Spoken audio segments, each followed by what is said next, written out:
Hey guys, comic quest के एक और एपिसोड में आप सभी का स्वागत है। और लव एंड थंडर आखिरकार सिनेमा घरों में रिलीज हो गई और इसे देखने के बाद मेरे अंदर की जो भी भावनाएं थी वो मैंने अपने रिव्यू वाले वीडियो में व्यक्त कर दी थी। अगर आप लोगों ने उसे चेकआउट नहीं किया तो जाके देख लेना, लिंक ऊपर फ्लैश हो रही होगी। लेकिन मार्वल की हर मूवी की तरह इस वाली मूवी के साथ भी कई सारे सवाल है। जिस तरह से खत्म होती है, उसके बाद जो 2 पोस्ट क्रेडिट सीन है उनका मतलब क्या है। तो कॉमिक क्वेस्ट से मैं हूं मोहित और आज हम लोग बात करने वाले हैं थॉर लव एंड थंडर की एंडिंग और इसके पोस्ट क्रेडिट सीन्स के बारे में। और हाँ, इस वाले वीडियो में स्पॉयलर्स होंगे, तो बिना अपने गुड्डे में से बिजली छोड़े चलिए शुरू करते हैं।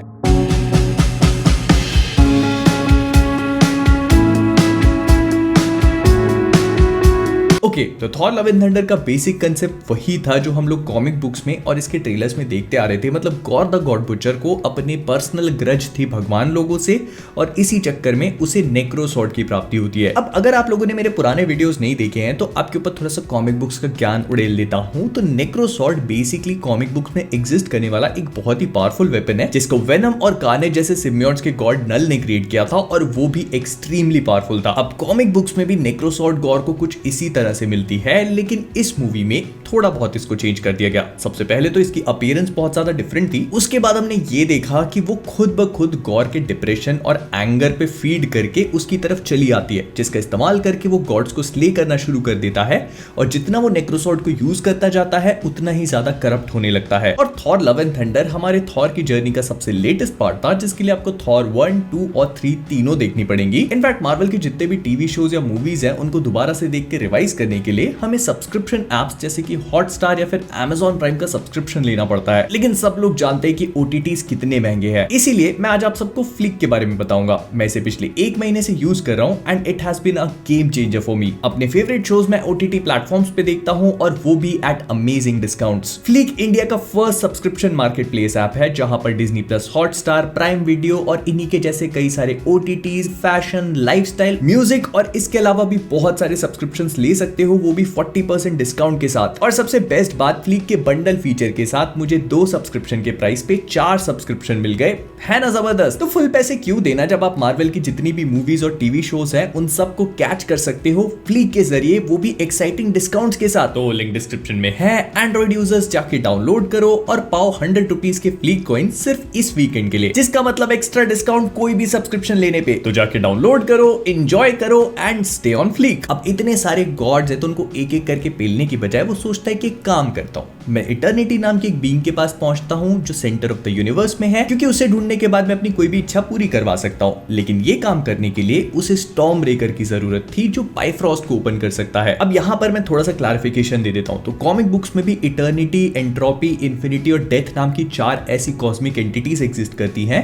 जो मल्टीवर्स से भी पहले क्रिएट हुई थी और ये बहुत ज्यादा पावरफुल है। लेकिन वहां पर इटर्निटी का काम ऐसा कुछ नहीं होता। उसका जितना भी जो कुछ भी है सब कुछ टाइम से रिलेटेड होता है और उसकी अपीयरेंस हमें तभी देखने को मिलती है जब यूनिवर्स या फिर मल्टीवर्स एक बहुत बड़े थ्रेट में होता है। तो यहाँ पर इन लोगों ने इटर्निटी को थोड़ा सा चेंज किया, जिसके पास पहुंचने के बाद थॉर उसको थोड़ा बहुत ज्ञान देता है कि भाई सुधर जाओ, ऐसा मत करो, गॉड्स को मत मारो, तुम अपनी बेटी को वापस बुला सकते हो। लेकिन क्योंकि गॉर की नेक्रोसॉर्ड को थॉर और जेन फॉस्टर ने अपनी म्योनिर के अंदर घुसा करके उस पर बिजली गिरा करके टुकड़े टुकड़े कर दिए थे, तो इसीलिए गॉर उसके करप्शन से फ्री हो चुका है। वो खुले दिमाग से सोचता है और अपनी बेटी को वापस मांग लेता है rather than killing all the other gods. अब इसके बाद इस मूवी की एंडिंग को हम लोग कैरेक्टर्स के पॉइंट ऑफ व्यू से देख लेते हैं। तो सबसे पहले अगर मैं वैल्करी की बात करूं तो वैल्करी एंडिंग में कहीं पे भी नहीं है। गॉर से फाइट में उसकी किडनी डैमेज हो जाती है, तो इसी वजह से वो एक बार फिर से एसगार्ड पहुंच चुके हैं और उसको रूल करने का काम कर रही है। जो ओल्ड स्पाइस के एड वैड है उनको शूट कर रही है, बस। फिर इसके बाद जेन फॉस्टर आती है जिसको कॉमिक बुक्स की तरह यहाँ पर भी कैंसर दिया गया और उसका arc most of the time comic books जैसे ही प्ले आउट करता है। जितना वो म्योनिर को उठाती है उतना उसका कैंसर प्रोग्रेस करता है और अल्टीमेटली उसकी जान भी चली जाती है। लेकिन इस मूवी के पोस्ट क्रेडिट सीन्स में हम लोग देखते हैं कि जेन फॉस्टर मरने के बाद वलहल्ला पहुंच चुकी है, जो वाइकिंग्स लोगों का हेवन होता है। और अगर किसी भी एसगार्डियन या फिर वाइकिंग की बैटल के टाइम पे डेथ होती है तो वहीं पहुंचता है। तो प्रोबेबली क्योंकि जेन के अंदर भी एसगार्डियन मैजिक था और उसने भी बैटल के अंदर अपने आप को सैक्रिफाइस किया, तो इसलिए वो वलहल्ला पहुंच गई।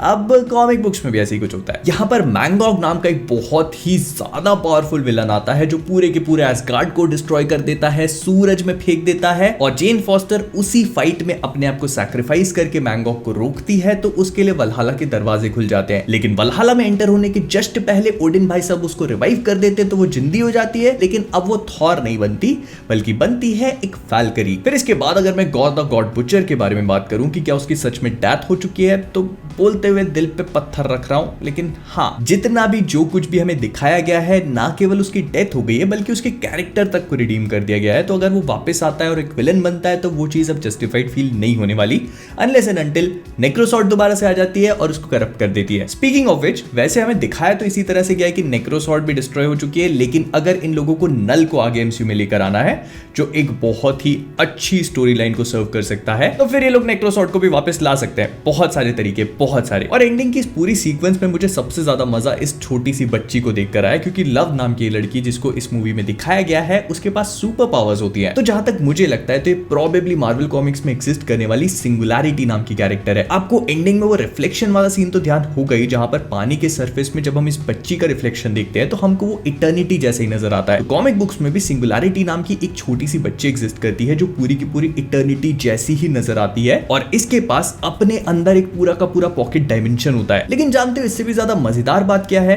कॉमिक बुक्स में इसका अपीयरेंस सीक्रेट वॉर्स में होता है और डायरेक्टली ये उसी से कनेक्टेड है। तो इसका मतलब ऐसा हो सकता है कि अगर मार्वल वाले इस मूवी में इस कैरेक्टर को लेके आए हैं तब सीक्रेट वॉर्स भी दूर नहीं है। या फिर ऐसा भी हो सकता है कि इसके अंदर कैप्टन यूनिवर्स वाली यूनी पावर हो। Basically uni power comic books में एक ऐसी शक्ति होती है जो किसी भी इंसान के अंदर उसकी मदद के टाइम पे पहुंच जाती है और उसको बहुत ही ज्यादा एक्सपोनेंशियल पावर्स दे देती है जब तक उसकी संकट की घड़ी निपट नहीं जाती। और ये जिसके भी अंदर जाती है वो कैप्टन यूनिवर्स बन जाता है, और इसी पावर का काम है इटर्निटी को प्रोटेक्ट करने का। लेकिन जो कुछ भी हो, ये दोनों ही चीजें सीक्रेट वॉर से डायरेक्टली कनेक्टेड है। तो इस एंडिंग को देखकर मुझे तो अब ऑलमोस्ट इस बात की श्योरिटी हो चुकी है कि सीक्रेट वॉर्स का अनाउंसमेंट बहुत ज्यादा दूर नहीं है। लेकिन सीक्रेट वॉर्स क्या है, क्यों है, कैसे है, इस पे एक अलग से वीडियो में बात करेंगे। और फिर अगर हम इस बारे में बात करें कि हमारे गॉड ऑफ थंडर का क्या, तो आखिरकार हम लोग थॉर को अगली बार कब देख पाएंगे? तो देखो, जहां तक मुझे लगता है तो प्रोबेबली अगर थॉर का 5th पार्ट बनता है तो थॉर के अपीयरेंस तब हो सकती है। लेकिन उससे ज्यादा मुझे चांसेस लगते हैं कि हम इनकर्जन्स टाइप के किसी बड़े इवेंट में थॉर के अपीयरेंस को देखें, क्योंकि वो डायरेक्टली इसी बच्ची से कनेक्टेड है। फिलहाल के लिए मिड क्रेडिट सीन पे मूव करते हैं जिसमें हम जूस को ऐसे बैठे हुए देखते हैं जो जिंदा बच चुका है, उसके वुंड हील हो गए, और वो अपने लॉन्डे हरक्यूलिस से बोलता है कि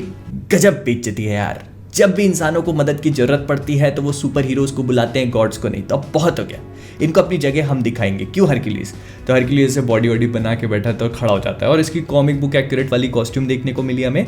and in case you are confuse, तो इसका रोल प्ले करने वाले हैं ब्रेट गोल्डस्टाइन। और ना कॉमिक बुक्स में थॉर और हरक्यूलिस की थोड़ी सी कॉम्प्लिकेटेड हिस्ट्री रही है। जब भी ये दोनों मिलते हैं स्टार्टिंग में तो इनकी कई बार फाइट्स हो चुकी हैं, पंजा वंजा तो ये ऐसे मजाक में लड़ा लेते हैं, ड्रिंकिंग बडीज भी हैं। लेकिन उससे पहले हाँ, जब शुरुआत में दोनों मिले थे तो इनकी अच्छी खासी फाइट हुई थी। तो प्रोबेबली एमसीयू वाले भी इसी कैरेक्टर आर्क को सेटअप कर रहे हैं हरक्यूलिस के लिए। लेकिन हाँ, आगे जाकर वो थॉर का कंपेनियन बनेगा और मोस्ट प्रोबेबली एवेंजर्स को भी ज्वाइन कर लेगा। लेकिन हाँ, हरक्यूलिस कौन है, क्या है, कैसे है, उस पर अलग से वीडियो में बात करें अच्छे से डिटेल में, काफी मजेदार है। तो कुल मिला के थॉर लव एंड थंडर की एंडिंग गॉर को एक रिडेम्पशन आर्क देती है। फिर इसके बाद पोस्ट क्रेडिट में हम हरक्यूलिस को देखते हैं जिसकी आगे जाके थॉर से फाइट होगी। लेकिन हाँ, एक काफी इंटरेस्टिंग कैरेक्टर है तो एवेंजर्स को भी ज्वाइन करेगा, और मार्वल को एक और नया पावर हाउस मिल चुका है। एंड आखिर में हमें पता लगता है कि जेन वल्हला पहुंच चुकी है। तो इन अ वे मार्वल वालों ने उसके कैरेक्टर को भी ऐसे बंद नहीं किया है। आगे जाकर मे भी ऐसा हो सकता है कि वो वल्हला से भी वापस आ जाए, क्योंकि आ सकते हैं ना कॉमिक बुक से। तो विद दैट बीइंग सेड, हम लोग इस वीडियो को यहीं पर अप करेंगे। अगर आपको वीडियो पसंद आया तो प्लीज लाइक कर देना, शेयर कर देना,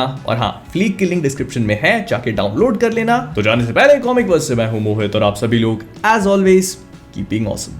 Maybe smash a few things along the way. I think it's gratuitous, but whatever.